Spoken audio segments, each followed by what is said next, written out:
Já estamos de regresso com a terceira parte do programa consultório e vamos terminar precisamente com o rastreio do cancro do pulmão e a sua importância para o diagnóstico precoce e o tratamento desta doença que todos os anos mata 4.500 pessoas. Já sabe que também vamos ouvir então as suas dúvidas ou testemunho relacionado com este tema ou especialidade de pneumologia.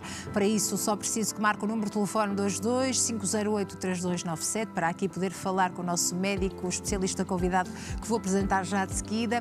Pode também, claro, inscrever-se e enviar toda esta informação por escrito para o nosso endereço de e-mail consultório@portocanal.pt. De resto, fique connosco desse lado até bem perto das 15h30. Na reta final saberemos então quais são os assuntos em destaque no Viver Aqui de hoje com a nossa Catarina Amorim. Professor Dr. Henrique Queiroga, médico pneumologista no Grupo Trofa Saúde, Hospital Central Gaia e Alfena, é nosso convidado. É um gosto recebê-lo neste programa. Muito obrigada. É um gosto. Muito obrigada por estar aqui connosco. Começava por lhe perguntar, o rastreio do cancro do pulmão já demonstrou que permite diagnosticar mais precocemente a doença e salvar vidas. O que é que ainda falta, Sr. Doutor, para ser implementado a nível nacional? O rastreio do cancro do pulmão é um assunto muito importante, demasiado importante. Não é fácil e provavelmente implementar, porque depende de muita organização e de uma máquina muito afiada. Mas se calhar antes dizer qual é a importância do cancro do pulmão. Claro. A importância do cancro do pulmão é que o cancro do pulmão é uma das principais doenças oncológicas a nível mundial.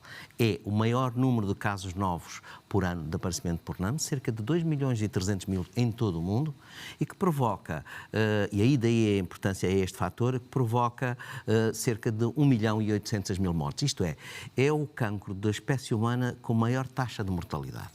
Portanto, por força disso, e acontece que a maior parte dos casos já vêm, quando chegam ao médico, para o diagnóstico, já vêm avançados. Em 75% a 65% dos casos são já tumores avançados, nos quais as terapêuticas existentes não dão resultados que o doente pretende e que os próprios médicos também pretendem.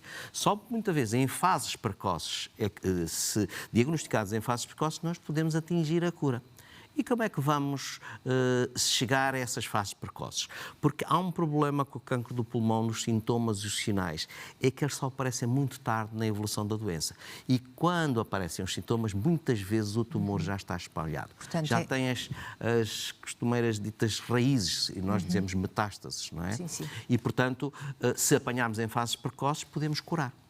E o que é que foi provado com os ensaios com o rastreio do cancro do pulmão? Que, ao fazer a pesquisa nos indivíduos de risco, nem todas as pessoas são para rastreios, claro. Podemos mais adiante falar nisso, mas ao fazer uma pesquisa nas pessoas de risco, conseguimos apanhar a doença em fases assintomáticas, em fase muito precoce. E aí é possível curar a doença, não é?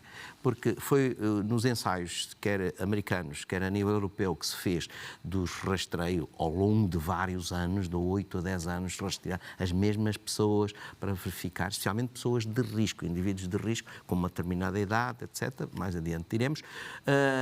Conseguiu-se provar que diminuía a taxa de mortalidade dessas pessoas em cerca de 20% a 25%. Isto é, conseguimos salvar 20% a 25% das pessoas que irão ter cancro do pulmão porque apanhamos em fases mais precoces e mais fáceis de curar.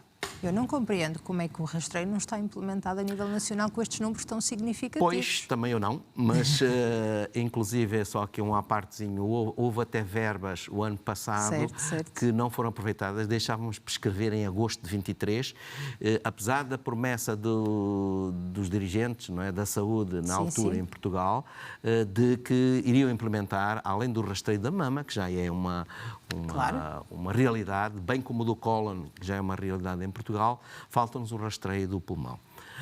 O não é fácil por dois motivos, é para a organização e também custa dinheiro. Isto não há como se costuma dizer, almoços grátis. E é preciso, a nível nacional, porque aquilo que foram feitos foi rastreios de base populacional. Isto é da população toda de risco.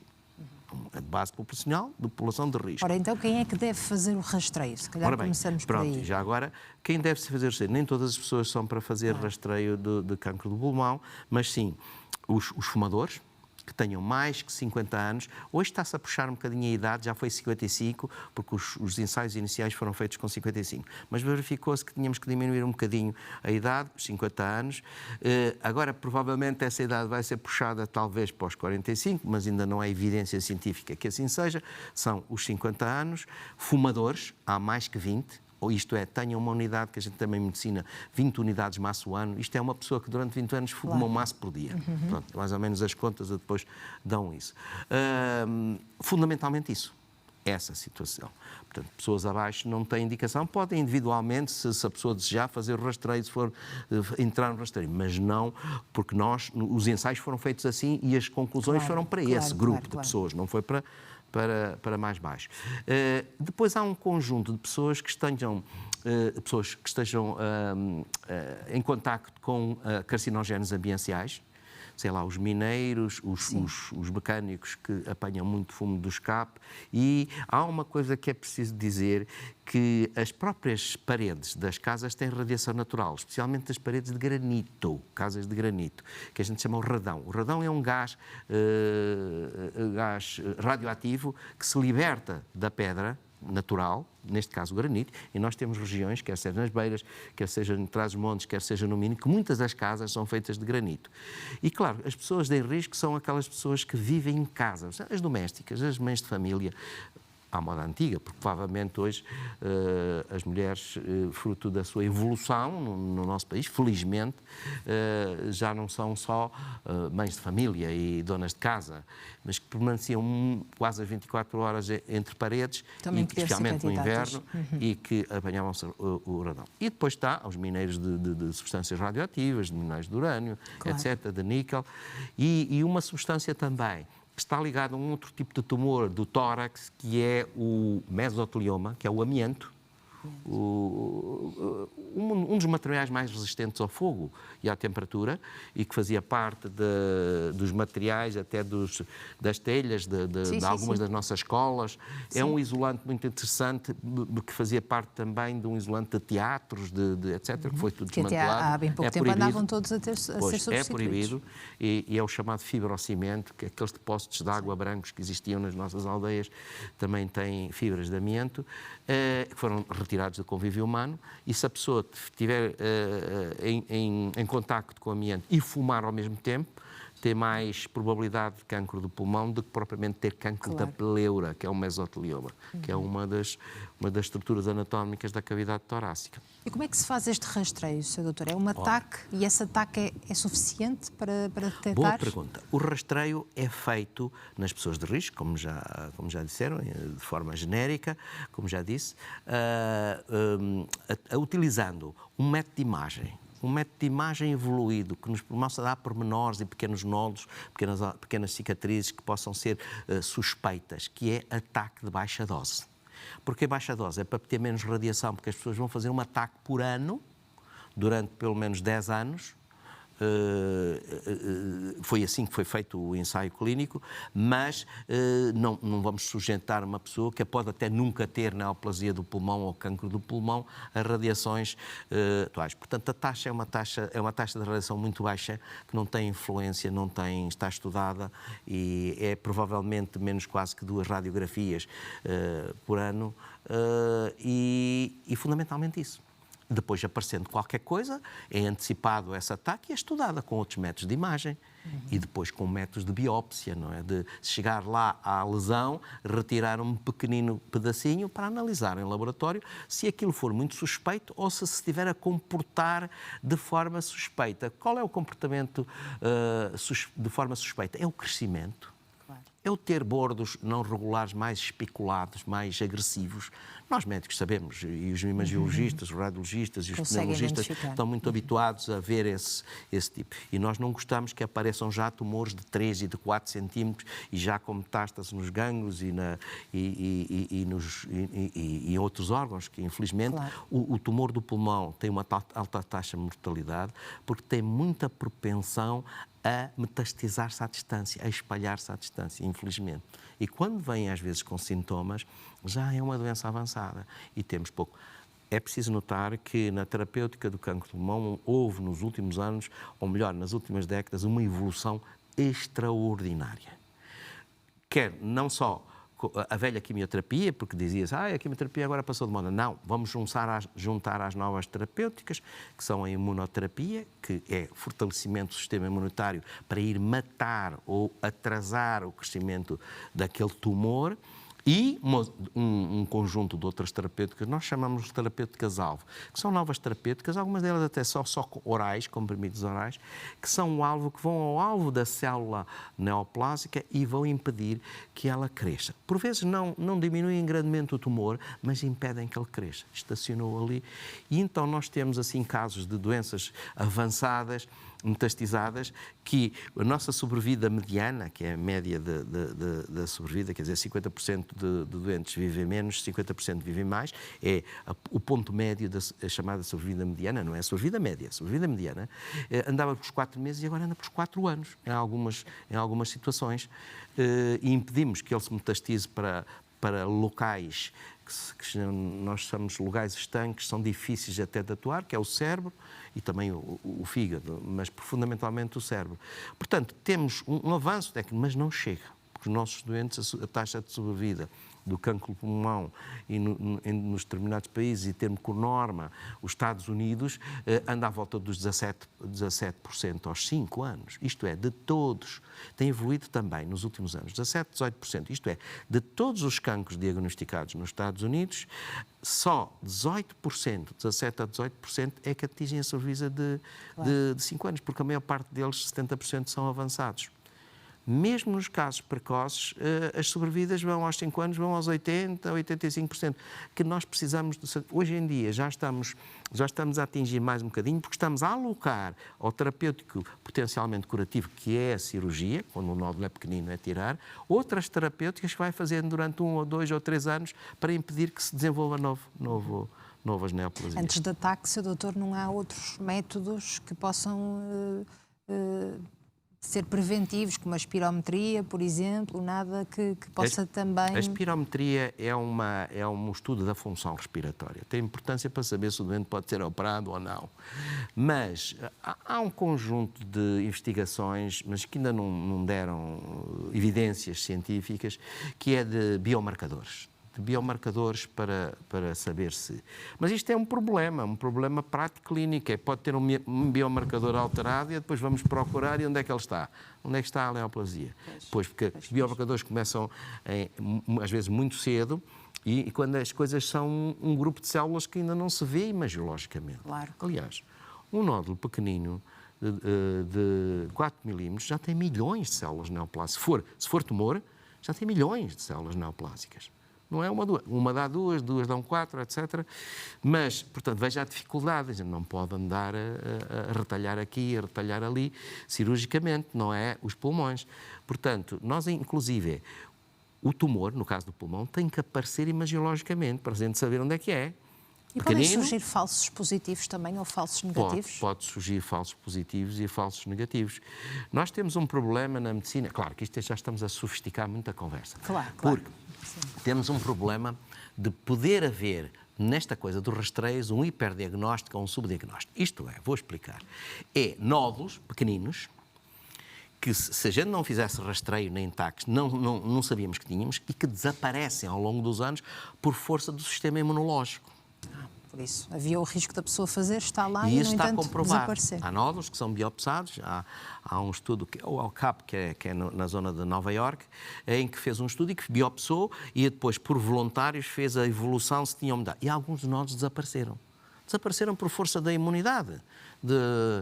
Portanto, é estarmos a diagnosticar doenças que não vamos ter e que se calhar não vamos morrer dela.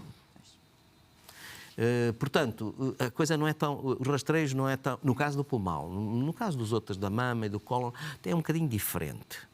Por exemplo, há determinadas lesões que no pulmão aparecem, que a gente chama as manchas em vidro despolido, que se biopsadas cedo, aquilo não são tumores, são hiperplasias, são aumento das células que estão ali.